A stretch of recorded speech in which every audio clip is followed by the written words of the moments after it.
Conjugaison. Aujourd'hui, dans ce chapitre, nous allons voir la technique de la conjugaison au plus que parfait, ce qui va donner en anglais le past perfect, ou bien on peut aussi dire le pluperfect.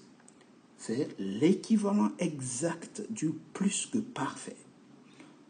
Avant d'apprendre la technique en anglais, on va expliquer rapidement la technique en français. Pour conjuguer un verbe plus que parfait en français, vous devez d'abord conjuguer l'auxiliaire avoir à l'imparfait. Après, rajouter tout simplement le participe passé du verbe donner qui est ici, travailler. Donc, ça va donner j'avais travaillé, tu avais travaillé, sachant que la terminaison c'est AIS, AIT, il, elle avait travaillé. Ici, nous avions travaillé, IONS, vous aviez travaillé, aviez, IEZ, avait, AIENT. Donc, une fois qu'on sait conjuguer l'auxiliaire avoir, qui est ici, à l'imparfait, nous allons tout simplement rajouter le participe passé du verbe travailler en mettant un E accent au verbe.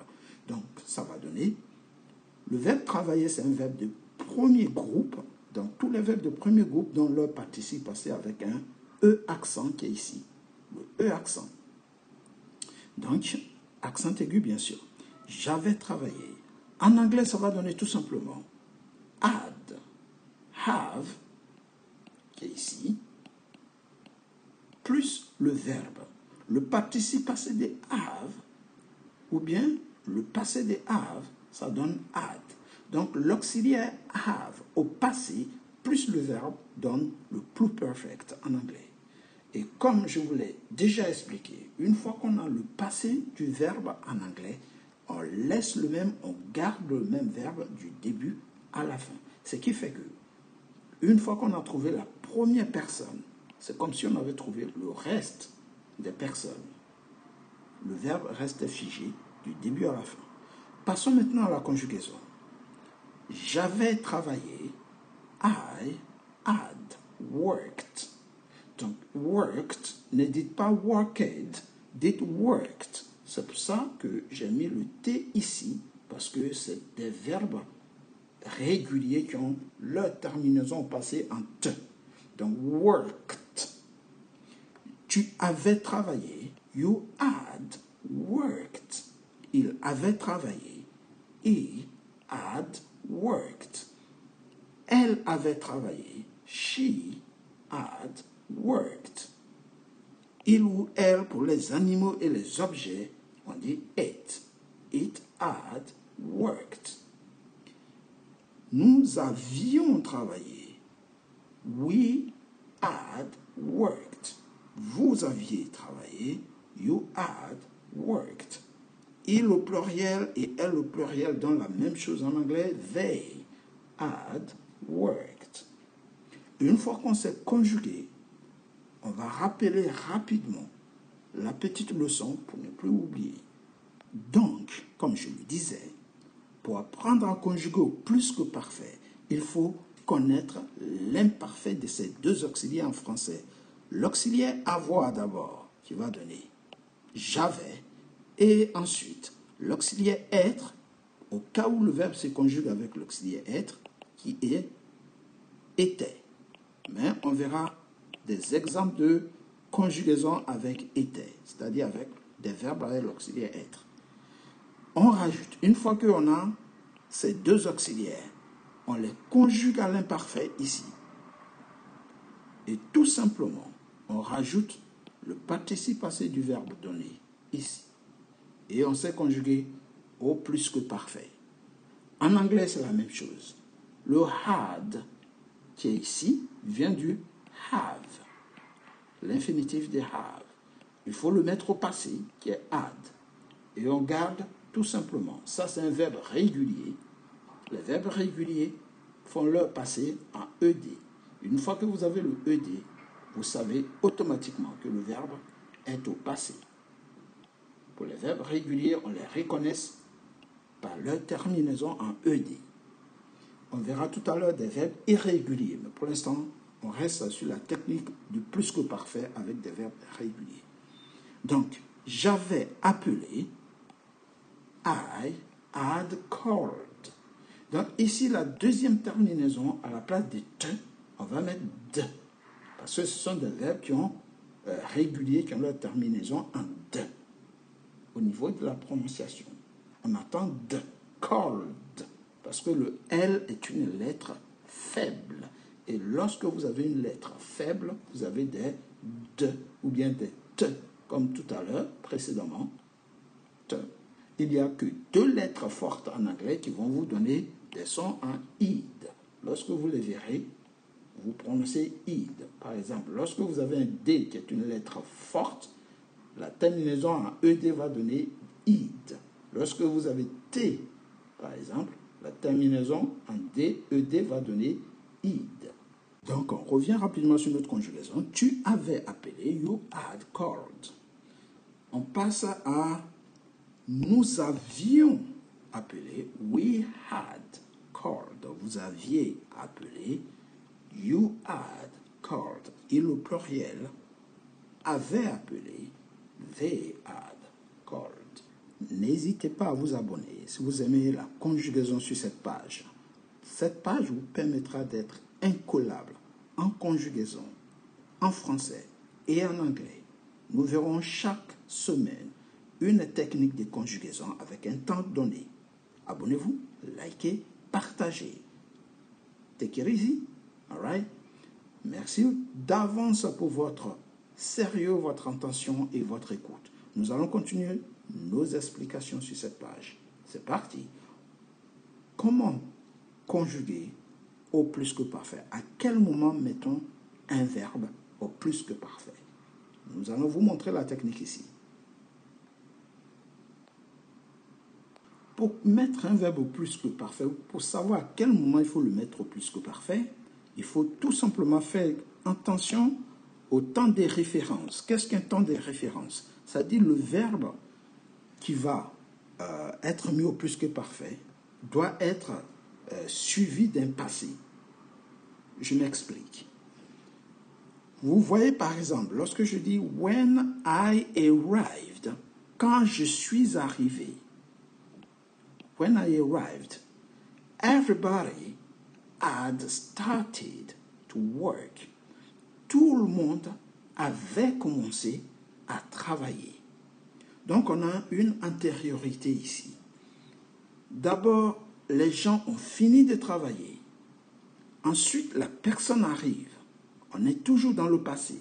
Donc, il y a une première action qui est le plus que parfait ici. Les gens ont fini de travailler. Vous voyez? Et la personne est arrivée ici.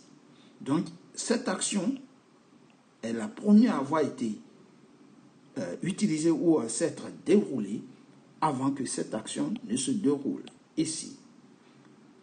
Là, on atterrit dans le présent. Mais avant d'atterrir dans le présent, il y a eu deux actions successives qui se sont passées dans le passé.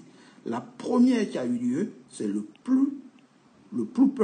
past perfect, pardon, le plus que parfait en français. La deuxième action, c'est le past simple, c'est-à-dire le prétérit. Vous pouvez inverser la phrase en disant everybody, tout le monde, everybody, ici, had started to work, et après vous dites when I arrived, lorsque je suis arrivé. Alright guys? Bien, vous arrivez, c'est trop tard. La première action a déjà été achevée. On prend le deuxième exemple. They ate the apple. They had bought in the supermarket. On traduit cette phrase. Ils ont mangé la pomme. Première, ici, on dit ils ont mangé la pomme. Mais avant de manger la pomme, ils l'avaient acheté au marché. Donc la première action, ils achètent la pomme. Ensuite, deuxième action, ils la mangent ici. Donc 1, ils achètent la pomme. 2, ils la mangent ici. On est toujours dans le passé. They had eaten the apple. They had bought in the supermarket. Ils ont mangé la pomme qu'ils avaient acheter au supermarché ou bien au marché, tout simplement. 3. Troisième, pour mieux comprendre, toujours. When I went to Paris, I had already been to Europe. Ouais, I had already been to Europe. Donc ici, lorsque je suis arrivé à Paris, j'avais déjà été en Europe. Donc ici, cette première action, ici, toujours, la personne avait déjà fait un voyage en Europe. Deuxième action, la personne arrive à Paris. On est toujours dans le passé. When I arrived, ou bien when I went to Paris, I had already been to Europe. OK? 3. Quatrième action ici. When you called me, I had already finished the meal. Le meal, c'est le repas.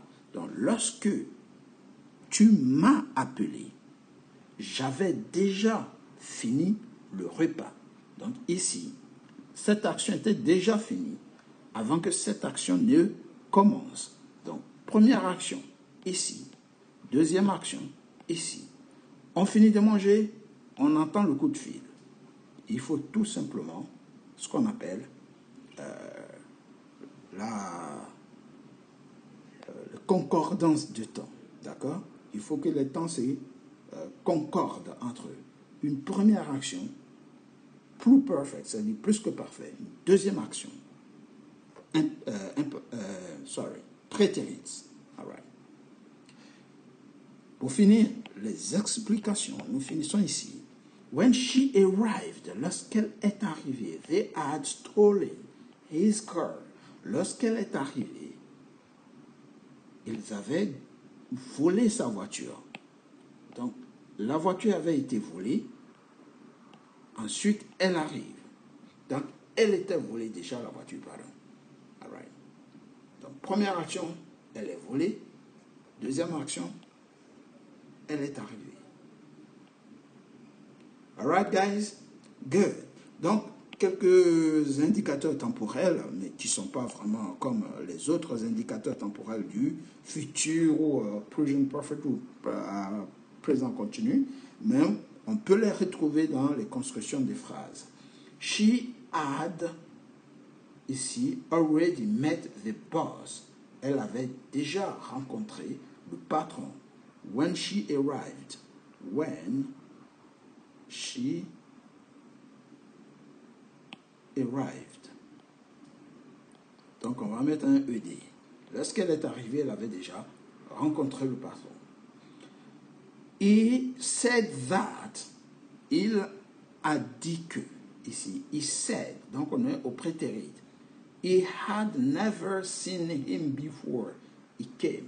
Il a dit qu'il ne l'avait jamais vu avant qu'il ne vienne. Donc, ici, on a le subjonctif présent.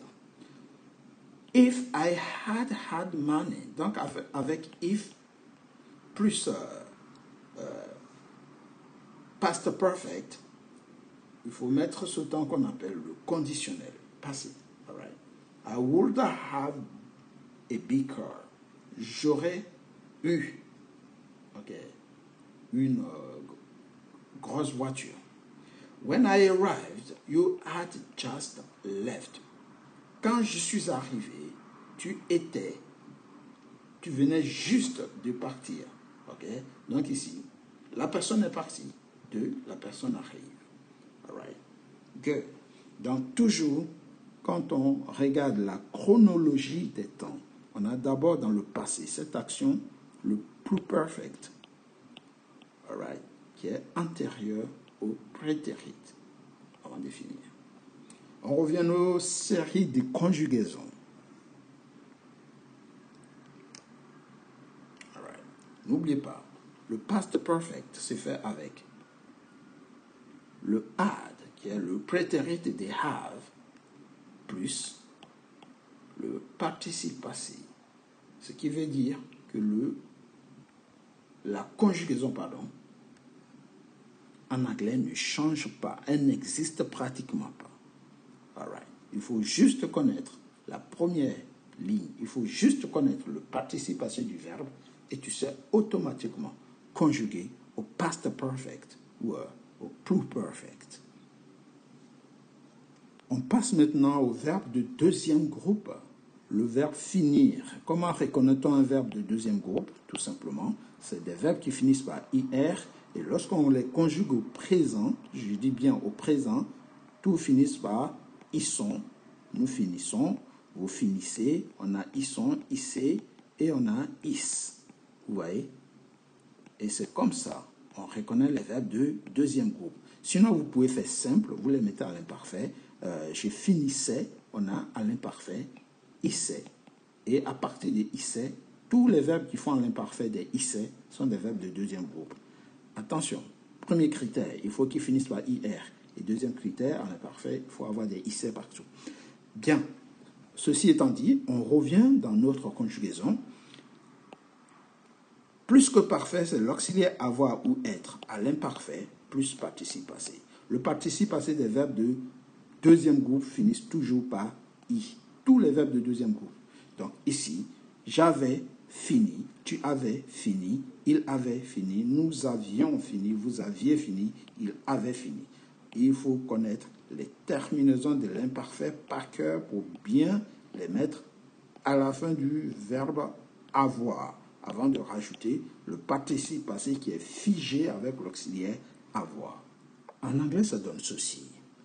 I had finished. Donc là, le son va être finished. I had finished. OK? Donc ici, comme je vous avais dit précédemment, on a plusieurs terminaisons au niveau de la phonétique. On a le son de, on a le son t et on a le son id. Ici, c'est le son t.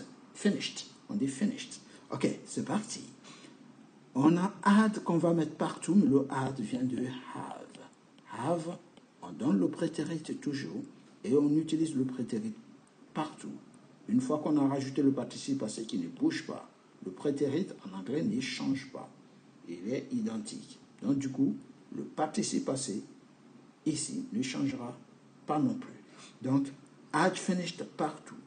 La conjugaison n'existe pas vraiment en anglais. Une fois que vous avez trouvé la première ligne, comme je l'ai dit précédemment, vous la reproduisez partout. Et c'est plus en français dont il faut se méfier parce que les auxiliaires ont des terminaisons qui vont changer en fonction, tout simplement, des pronoms personnels qui sont ici. Les pronoms personnels, avec nous, ici on a IONS, avec vous, on a IEZ, avec I ou L au pluriel, on a le AI d'abord avant de mettre le ENT. En anglais, on n'a pas ce problème. On n'a pas de problème de terminaison. Et c'est une bonne chose. On se concentre que sur le vocabulaire. All right, guys? Good. Plus que parfait du verbe exiger, demanding. Donc, demand, exiger, demanded.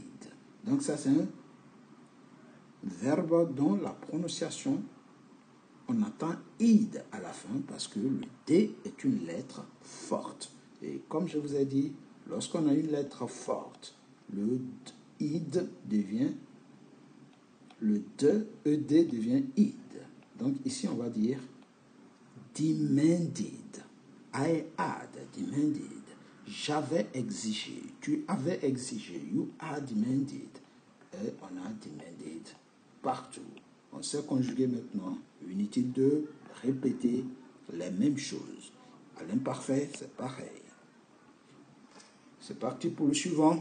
Cette fois-ci, on a compris ici. Comprendre. Ça va donner compris. Le participe passé de comprendre, c'est compris. On utilise toujours l'auxiliaire avoir à l'imparfait. On rajoute le participe passé. Compris. Partout. Pourquoi est-ce qu'on met S à compris? Parce qu'au féminin, ça va donner comprise. Donc, on prévoit le féminin. On laisse le S pour éventuellement faire notre accord. En anglais, add partout. Et le participe passé de understand, qui veut dire comprendre, c'est understood. Understood.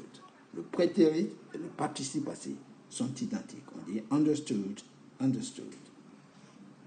Le suivant, tomber se conjugue cette fois-ci avec l'auxiliaire être, qu'on met à l'imparfait. Donc l'imparfait de l'auxiliaire être qui est ici, c'est j'étais, tu étais, il était, elle était, il ou elle était, nous étions, vous étiez, il ou elle était. On rajoute tout simplement le participe passé et ça donne le plus que parfait. J'étais tombé, I had fallen, I had fallen. Donc ici, fall, donne son participe passé en fallen. Ok? Le prétérit, ça va donner faire, mais le participe passé, ça donne fallen. On met le had partout, on laisse notre fallen partout. Fallen, fallen, fallen, fall, fall, here, fall, fallen, fallen. Participe passé. Fell, fallen. C'est tout pour aujourd'hui. Abonnez-vous pour ne rater aucune vidéo, aucune conjugaison, aucune leçon de vocabulaire, grammaire, expression, tout ce que vous voulez. Take it easy, guys, and see you next time. Goodbye.